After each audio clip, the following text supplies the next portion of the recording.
Welcome to the Ancient Coin Podcast with Aaron Berk, a show about ancient coins from the viewpoint of a seasoned professional with nearly 30 years' experience. Here's Aaron Berk and Mike Nottleman on the Ancient Coin Podcast.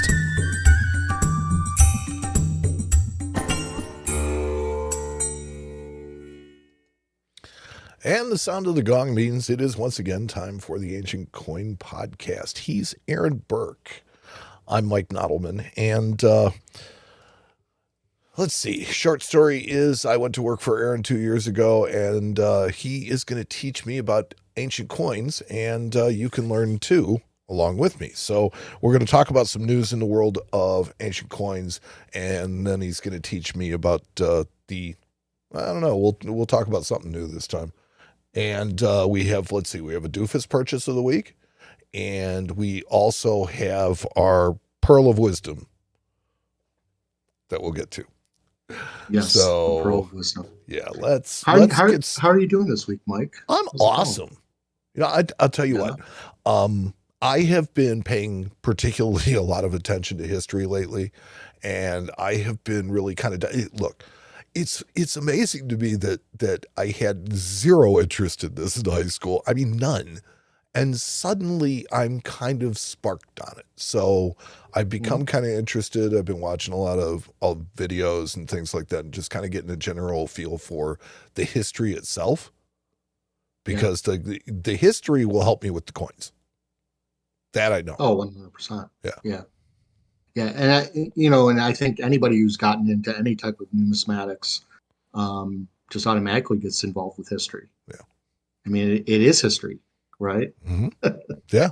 It doesn't matter if it's ancient or modern or whatever it is. You know, it's all history. The two are inextricably linked because you cannot tell the story of one without the other. It's just... Exactly. So, I think that's great. And I think, the beauty of this day and age is there's so much material out there on the internet.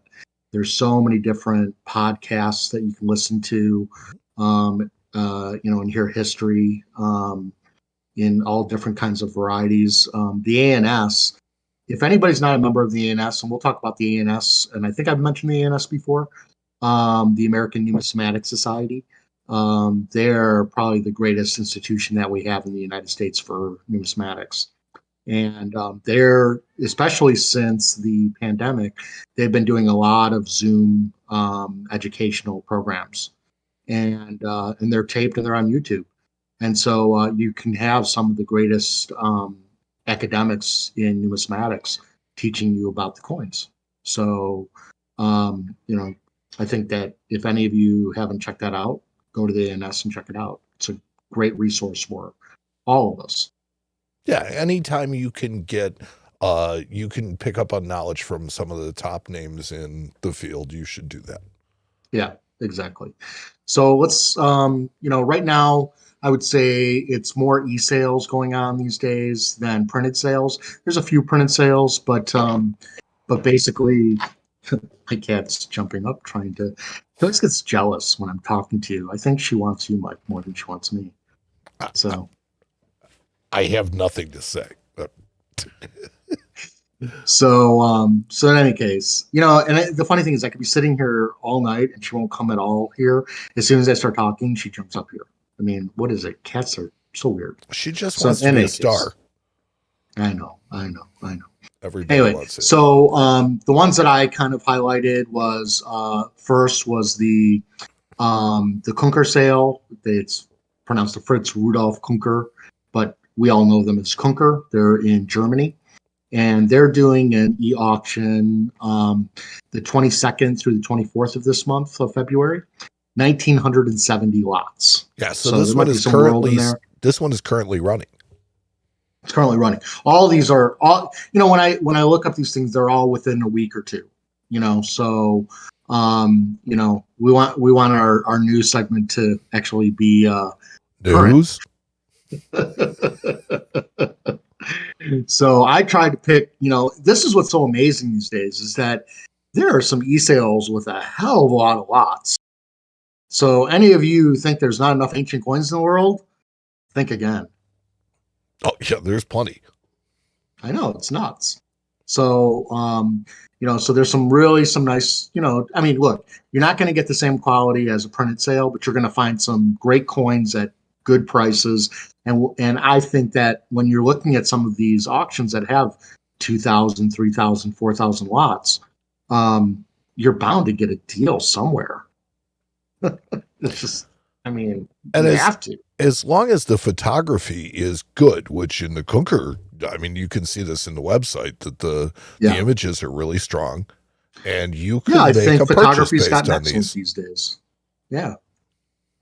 So the next one, Loy, which I've mentioned before, they had a 5,000 lot auction not long ago. And here we go again, 4,175 lots. That is running the 26th through the 28th. So did you find that one, Mike? No, I didn't see the Loy. Numismatic? I have the Stax Bowers was the other one. Oh no, Yeah. I didn't. I decided not to use that one. Oh, okay.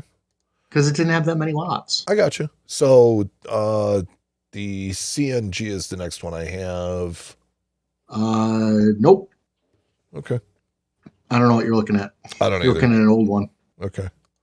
Let me see if I can find it. Oh, okay. I can get this. Give me just a second. I'll pull it up. There you go.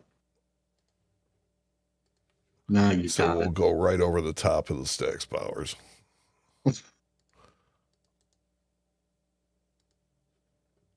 Okay. Got it now? Yep. We're Web auction current 19. now, right? We are. Yes, sir. If I had a paddle, I would just like Look. Mike, you do such a wonderful job, I have to say. So in any case. So the Loy Numismatic sale, 4,175 lots. Lots of lots. They've got a ton of group lots in the back of it as well. Where if you figure out the average per coin on a 300 or 400 coin lot, it makes sense. Maybe not so much for collectors, but definitely for dealers. Or if you want to, collect on the side and deal on the side, nothing wrong with buying a group and then trying to sell it to your friends. I was looking at lots 6 and 7 and just how crude they are. They're galls. Yeah, well, any of the Celtic stuff, the Gaul stuff, the imitation stuff, that's all going to be really crude material in general. Some of the German tribes get some very interesting looking coins of imitations of some of the actual classic Greek coins. Like you'll see a lot of Celtic coins that are copying Alexander the Great or Philip II texts. But they're very creative.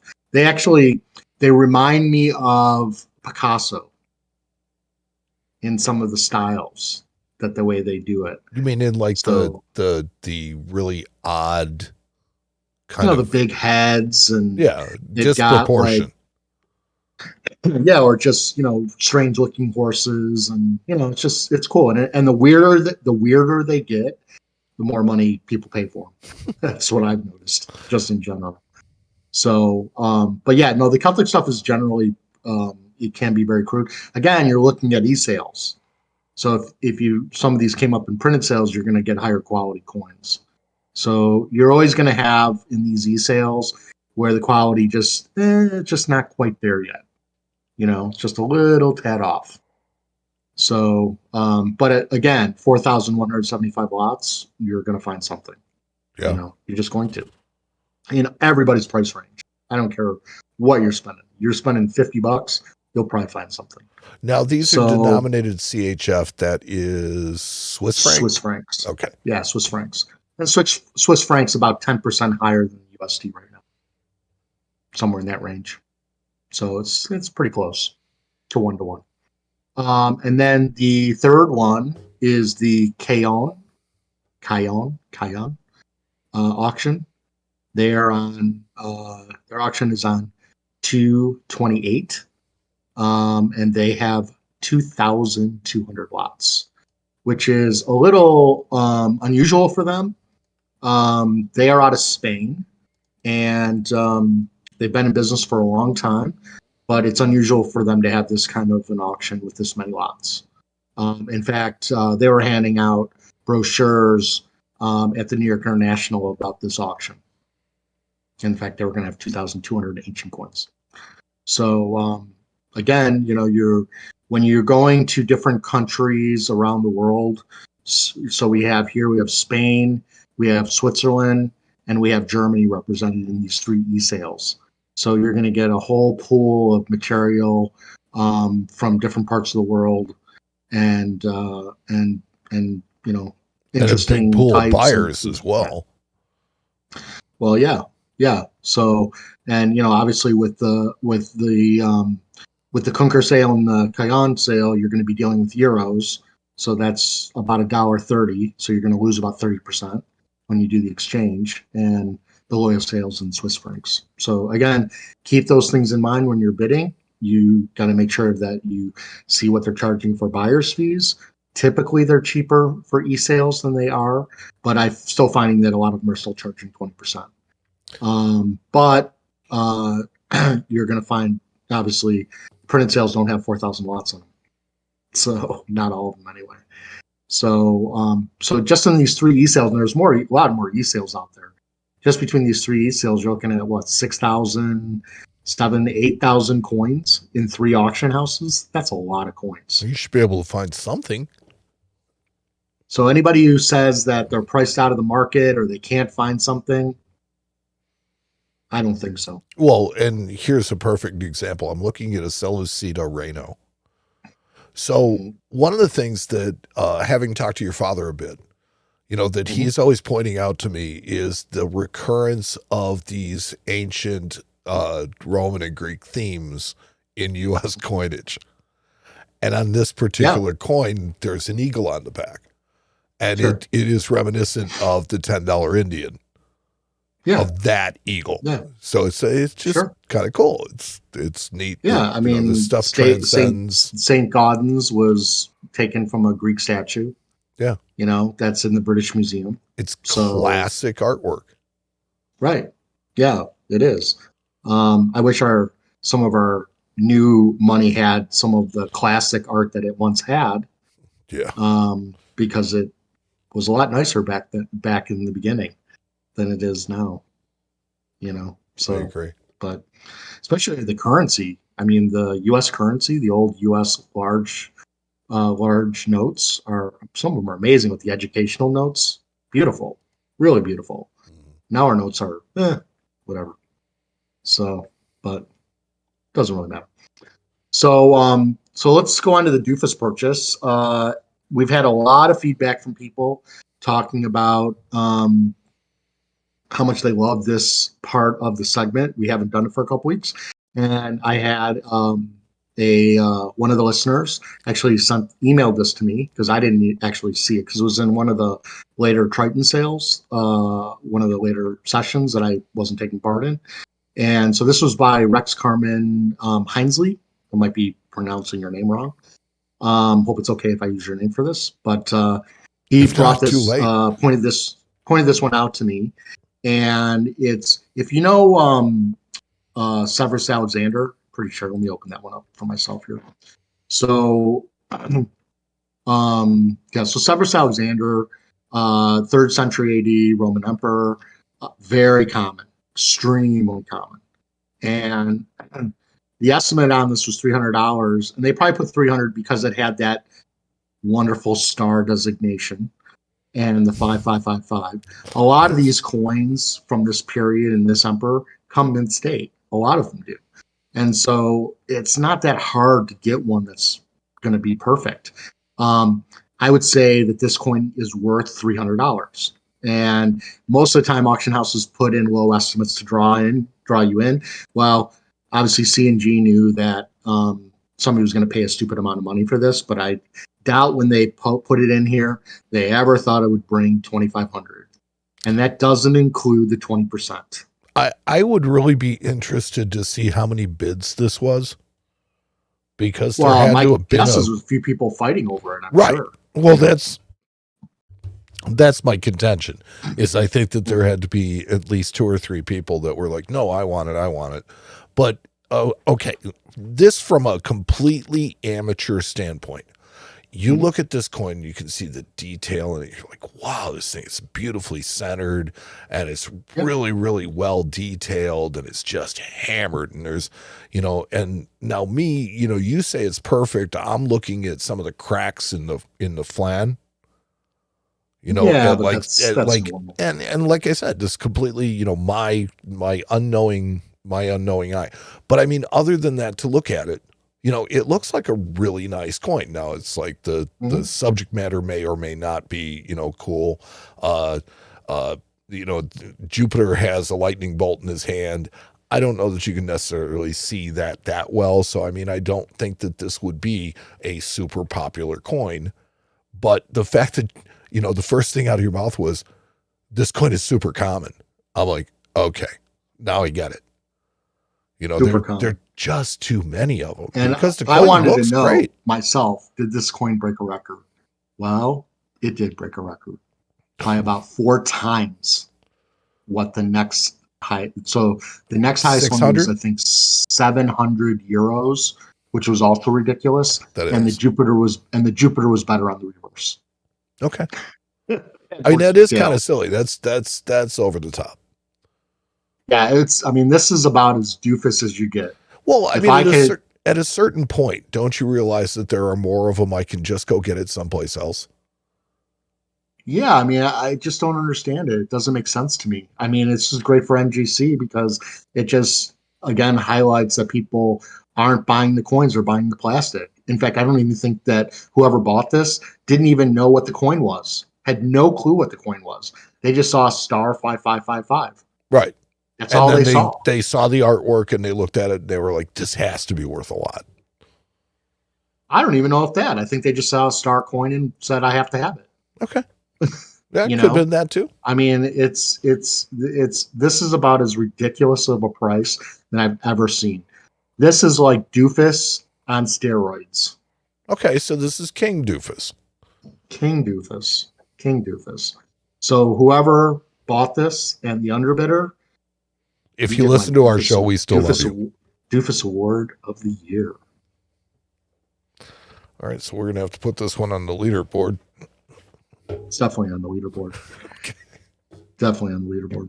So, in any case, again, thanks to Rex for sending that to me. I really appreciate it.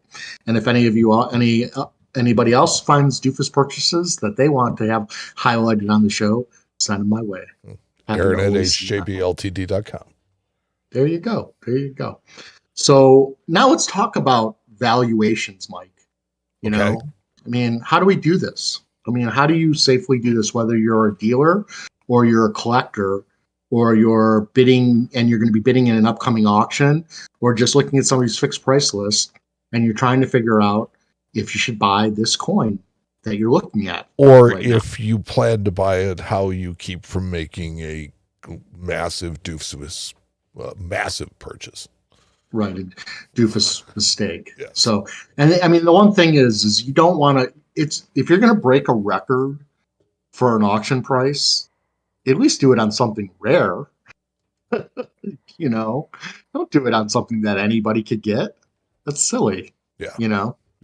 It doesn't make any sense to me. Well, I mean, it's the world record paid for a 1975 cent.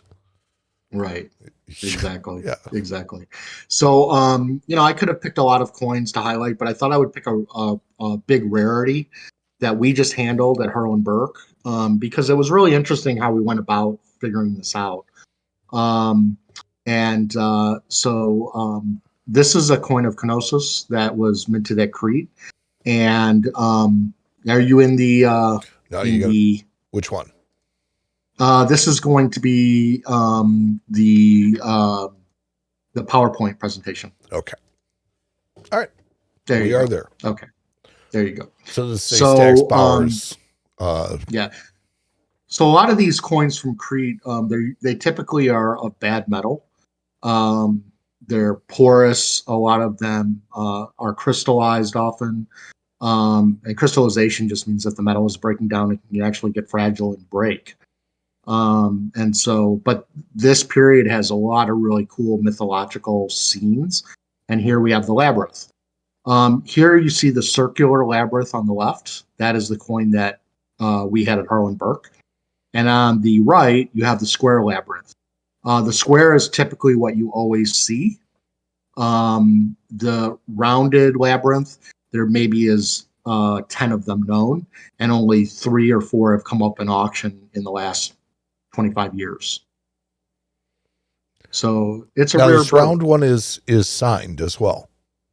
Well, it's the name of the city. Okay. It's the initials for the city, Knossos. Okay. So some of them have it, some of it don't. This actual die has it. And if you don't know the story of the labyrinth, I'm not going to totally go into it, but basically there's a minotaur that was in the center, and it was held ransom by the city, and they had to give maidens to it, and the minotaur would eat them, and then a hero came and killed the minotaur and saved the city. Ooh. You know, makes a great movie. Sure. I think there was a movie, Labyrinth. Yes, there was. So wasn't who's that singer that was in it? Sting? No, it wasn't Sting. I can't think of it right now. He died just recently. Anyway, doesn't really matter. Yeah. But he was in it. So so this coin, actually, the one on the left, it came up in a stack sale in the summer of last year. And it was photo sorted by NGC, and they felt that the edges were crystallized and that it would break if they put it in a holder.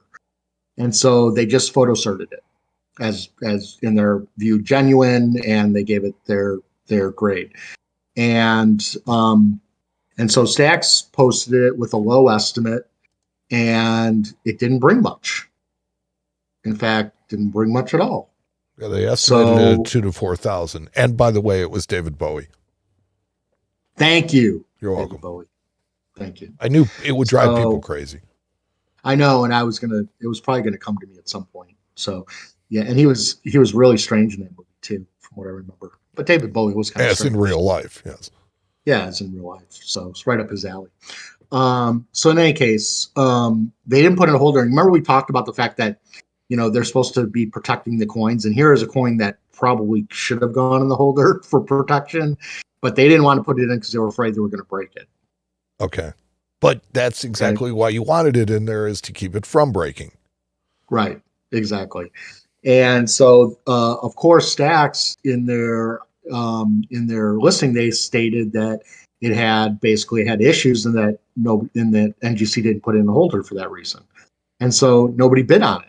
And we didn't win it. Another dealer bought the coin, and kudos to him. He did well. And I saw the coin in his website, and I knew it was a rare bird. And I also had seen that there was one coming up in the NAC sale that was similar rounded edge, and that's going to be the second slide. Yes, sir. So now this one obviously has a much better obverse style wise. But this one also looks like it has damage at like 930. Yeah, see the chip? Yes. So this coin is crystallized. I mean, it's chipped. Sure. And what's funny too is they have the reverse upside down. So yes, they do. They do. They do. So so this coin, but this one has a better reverse. I think the reverses are comparable. I mean, there's a little die flaw in the center of ours, but I think this one has a it's a little clearer in some ways. Complete. Yes. The labyrinth, yeah, but the obverse on this is fantastic. But essentially it's damaged. But it brought, I think, all in about 72,000. Well, yeah, I guess I see what you mean now, because it's like it does look almost corroded. Yeah, well, a lot of these coins are. Right. Well, I mean, that's what the crystallization has to be. It has to be corrosion of some sort. But I mean, you just don't see corrosion too much on silver. Right. So anyway, I my company, we bought the coin from the dealer, and we paid him a profit on the coin, and I knew this one was coming up, And so I waited to see what this was going to bring, and it brought big money. And so if you go to the next slide, you'll see this is the Kunker. on the left is one that came up in 2008 from Kunker, and the one on the right is our coin. So it's very similar die work there. But the labyrinth, again, we have the die flaw in the center of the coin on ours. Sure. But it's clearer. The name is clearer. Yes. But their obverse is better, but not, it's better. It's better. But nobody buys this coin for the obverse. They buy it for the reverse. Right. Because labyrinth is a sexy coin. That's what they buy it for. So this coin brought all in like $40,000 in 2008. Wow. So what do you price it at? So we came up with we put it in our buyer bid sale at 30,000, because if the greatest one that has a chip in it brings over $70,000, and one that's close to ours brings 40,000, is ours worth 30,000? And so I think when you're going through and you're pricing rarities, you've got to look to see what has come up on the market. You have to compare the, obverse and reverse, centering, metal quality. The other thing is our coin was not corroded. There was no problems on the edge. It should have gone in a holder. The NGC was simply wrong. The dealer, when I bought it, I said, "Is it got the problems that they said?" He said, "Nope." He's like, "That's why I bought it." He says, "I went and I." Go ahead. Oh, I was just going to say, when you look at these coins side by side, yeah, the coin on the left clearly has issues, whereas although it has a problem look to it. It looks like it's been roughly cleaned, and but the metal itself looks decent, and it looks like it's all the metal is fine. The metal is perfectly sound. They should have put it in a holder. The fact that they didn't put it in a holder, in my opinion, was a mistake. Yes. And that kept people from paying a big price in stacks for it. It went way too cheap. The dealer who bought it, he said he went and viewed the coins. He saw the coin in person. He said he looked at it and said, "This coin has no issues." And so he bought it cheap. And kudos to him for doing that. And then kudos to me and my company for realizing that it was a rare coin and knowing that what had come up previously. And so we priced it where we thought, and in the end, we ended up selling it to a client in our sale for a little bit less. We sold it for about 25,000, and that was I think a fair price based on what we see here and all the rarities out there, and the fact that this coin doesn't come up very often. And so and again, nobody cares about the obverse on this coin. It's all about the reverse on this coin. So, and the reverse on the coin that we had at Berk was spectacular.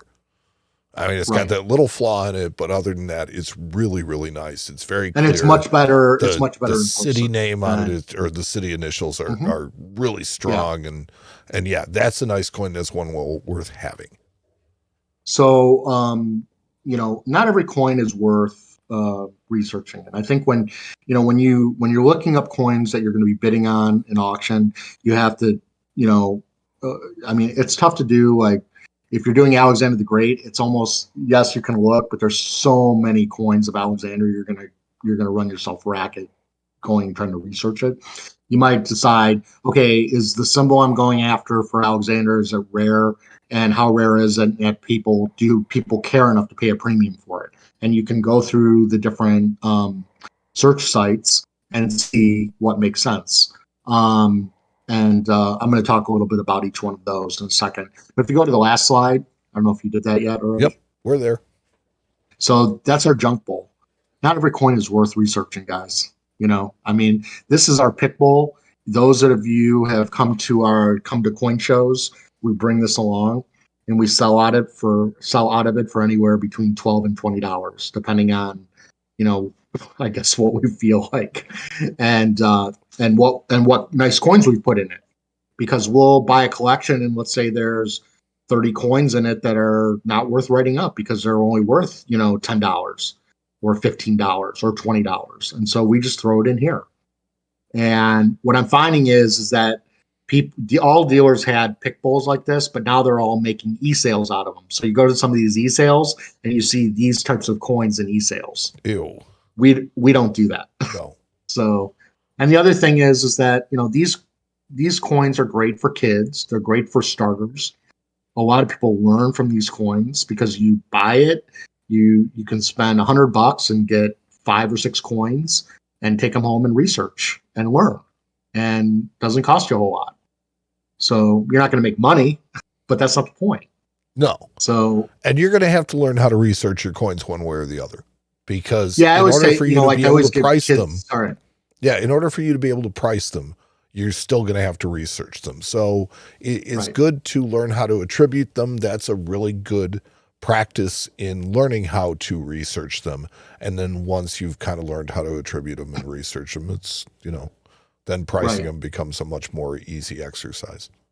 Exactly. And like people, I remember somebody complaining about the beginning of when our first podcast, they said, you're just doing an infomercial about yourself and high-end coins. And I'm like, you know how many free coins my father and I have given away to kids? Thousands and thousands of coins. Yeah, a couple more today. Yeah, out of this pit bowl. Every time a kid comes up to our table, take one. Every time somebody comes in the store, take one. Yep. I had one all the I time. had a 7-year-old that came in today, pulled out the Buffalo nickels. I'm like, here, it's take awesome. one. Just take one. Yeah. And usually we'll say, my dad used to say, here's my email address. When you figure out what it is, email me. See, that's nice. Yeah. And then they have a contact and they have a friend in the bit, because your dad loves to talk to him about them. Yeah. Yeah. I think we all do. Yeah. I think anybody who has knowledge wants to share it with kids. I wish my kids cared. They just don't. Same. I can't I argue with you there. I have to use other people's kids to feel fulfilled. Oh, that is so sad. And we have, we have a young gentleman that works in the store on the summers and holidays, and he's, I love people like that, kids like that. We keep on teasing that he's going to run the place someday. Well, he has to get through me first. But. Well, that's true, but I mean, he's young enough to where he can outlast you. Absolutely. I actually think he's going to be a really good numismatist someday. He is. So, and that's, and hopefully I know he appreciates all the knowledge that he gets from everybody. And that's, and I'm glad that he's soaking it all in, because that's really great. And then you can be any age. I mean, how old is he? 16? He's a sophomore in high school, so 15, I think. 15 or 16, yeah. Yeah. So, and he's selling coins at shows, guys. Oh, it was hysterical. I sent an Ike dollar off to see if I could get a low ball on it, and it came back fair. And I'm like, here, Jack, take this, see what you can do with it. And he sold it. Like, awesome. Here's $20. Thanks. So, for anybody who has a kid at home not doing anything, there you go. Yeah. You can make money regardless of age if you're motivated. And that kid proves it every day. Absolutely. Absolutely. So, Mike, if you go back to my outline, I want to talk about AC search and coin archives. Okay. Which is down there at the bottom. So when we're researching coins, and there's basically 2 search engines for looking up coins of all the different auctions that are happening around the world. There is AC search and there's Coin Archives Pro. The regular version of Coin Archives only goes back 6 months. So they basically give you free service 6 months of whatever the last 6 months of auctions are. To get the Pro version, it costs $600 a year. It's a lot of money. And I've read some of the threads about the differences between the two. Most people like AC search because they just can't afford, they're priced out at Coin Archives. And I get it. I tend to love Coin Archives because the search function is so easy for me. And there's supposedly less coins in the Pro version, but there's more auction houses represented in Coin Archives. So I feel like it's more complete than AC Search, but AC Search is only $100 a year. So there's a big difference. And the other thing is, and look, if you can afford Coin Archives Pro, then you might as well have both, because why not? You know. But I think for the amateur who doesn't have a lot of money to spend, AC Search is perfect for them. And there's some nice features on AC Search as well. For instance, they have a library, which is really cool, where they actually have scanned in a ton of old reference books on the study of numismatics. So if you're looking at a specific area, and look, we have a numismatic library that's worth almost $1 million that we've collected over. My dad's collected over 58 years. With a lot of the old numismatic books are extremely expensive, and so to be able to find an online virtual copy is going to be wonderful for a lot of collectors that aren't going to have the opportunity to ever own one of those books. But for me, Coin Archives is just easier, and I've been using it for so long. The other thing is that a lot of people don't understand is that the gentleman who started Coin Archives, he gave it away for free for 10 years. And then at that 10-year mark, then he went to $600. And so I think part of that was he was now taking his profits. I don't think he was trying to get rid of all the dealers. He created a demand for it, and then he charged. And he was first. He was first. And I know a lot of you use C&G, which is great because C&G has a lot of coins, but you're only getting C&G. And so it doesn't make a whole lot of sense just to research there. Some of you research on Heritage. Doesn't make a lot of sense to research just on Heritage because you're just going to get Heritage prices. But if you go on Coin Archives, you're going to get Heritage, you're going to get C&G, and you're going to get everybody else. So more sources is always going to be good. It's always good to get more information. I can see where, from our standpoint as a business, you want to, it's worth the money because the amount of information that you're going to get from it is going to be that much better. But for the average collector that maybe is on a budget, then AC Search is a good place for them to go. Yeah, exactly. And they have like daily rates, they have weekly rates, they have yearly rates. So they have more flexibility, obviously. And so supposedly 6bid also has one, but I don't like 6bid, so I don't go there. So if you use 6bid, great. But for me, it's Coin Archives, and so where I did all the research for the coin that I was discussing earlier, that was all done in Coin Archives. And I actually went to AC Search to see if I could do the same search that I did on Coin Archives, and I didn't get the same kickbacks of items that I got on Coin Archives. So just from that one search, I decided that for me, Coin Archives was better because I just got an easier searching functions and returns than I got with AC Search. But again, I'm going for high end coins, right? And so it's more important to me. And $600, I'm going to make that up on one transaction possibly. And when I'm researching for my clients, I want to be able to give them the most thorough amount of information. So again, if you're using dealers, you don't have to pay for the $600 either. You can just ask the dealer's opinion, and he can do the research, or she can do the research for you. So with these search functions, but the beauty of all of these search functions are, Mike, is that they're available. Yes, and the more sources, the merrier. I mean, that's I find myself having to price U.S. coins all the time. And so I have to go and look at, this auction house and this auction house. And anytime I can find a source that compiles different auction houses, that is a gem.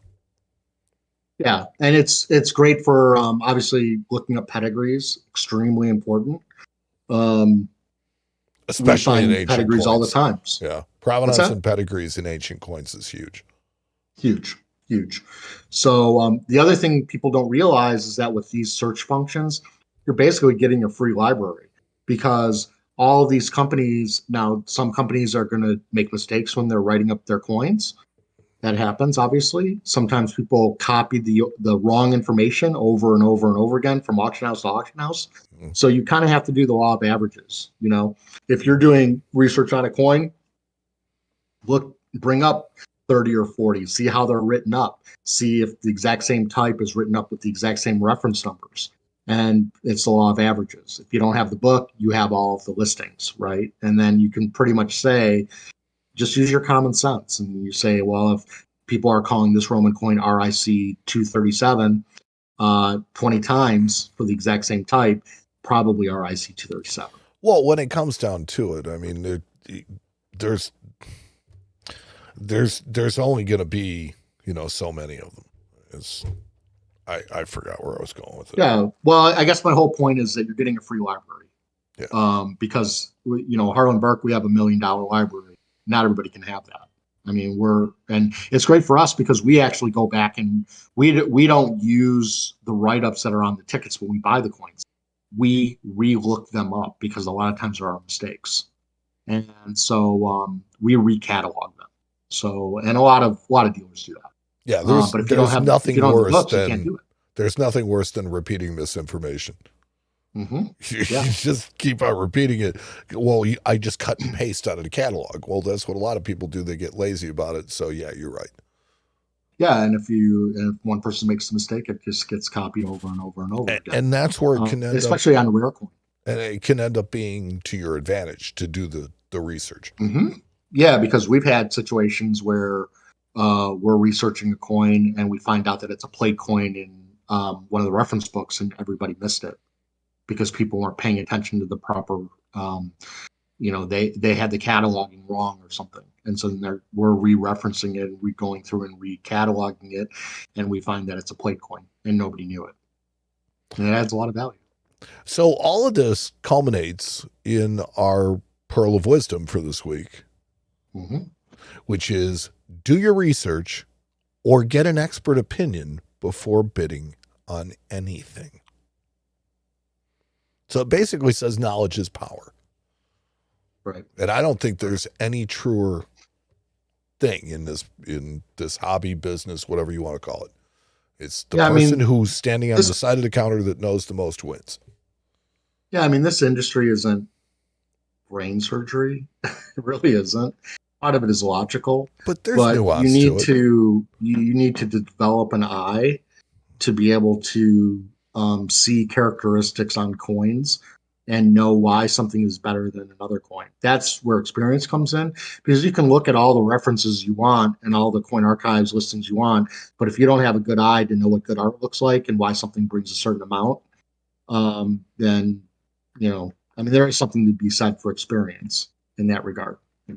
Yeah. But I also think that it's a taste thing. You look at it and it's like, why do you like the color red? I don't know. Sure. I just like it. You just look at it and you're like, wow, the artwork on that is really fantastic. Right. Well, that's why I get upset with the whole star designation thing on slab coins, because that's the opinion of a couple of people. And so that's not the opinion of the industry. And so if they put a star on it and somebody pays a ridiculous amount of money for it because that's their taste and that's what they like, it's not necessarily the right way to be buying coins.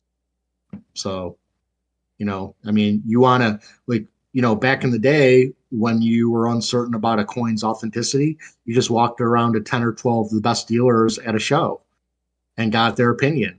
And then at the end, you decide, okay, 8 out of 10 of them said it was bad. So it's bad. Yeah. You didn't need a slabbing company. Well, by number 3, you should know. I mean,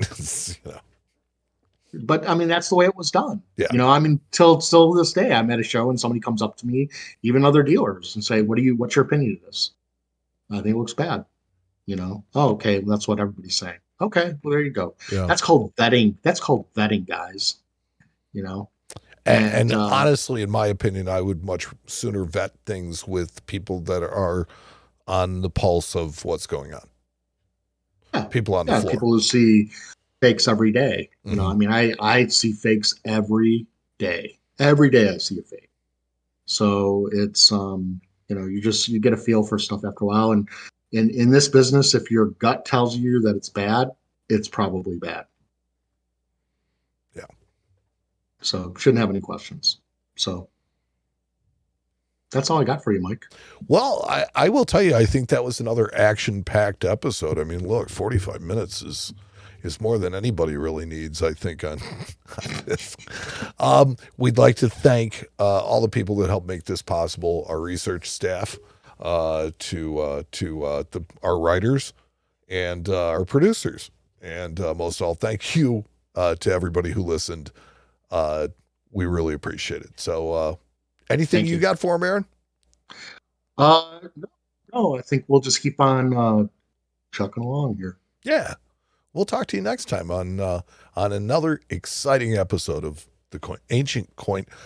I almost said the Coin Show. God, I'm going to get railed on that. You know that. So we'll talk to you next time on the Ancient Coin Podcast with Aaron Berk. Thanks for listening to the Ancient Coin Podcast with Aaron Berk. We'll return with another episode soon. Meantime, you can join our private group on Facebook. Just go to facebook.com and search the Groups tab for Ancient Coin Podcast Discussion Group and ask to join.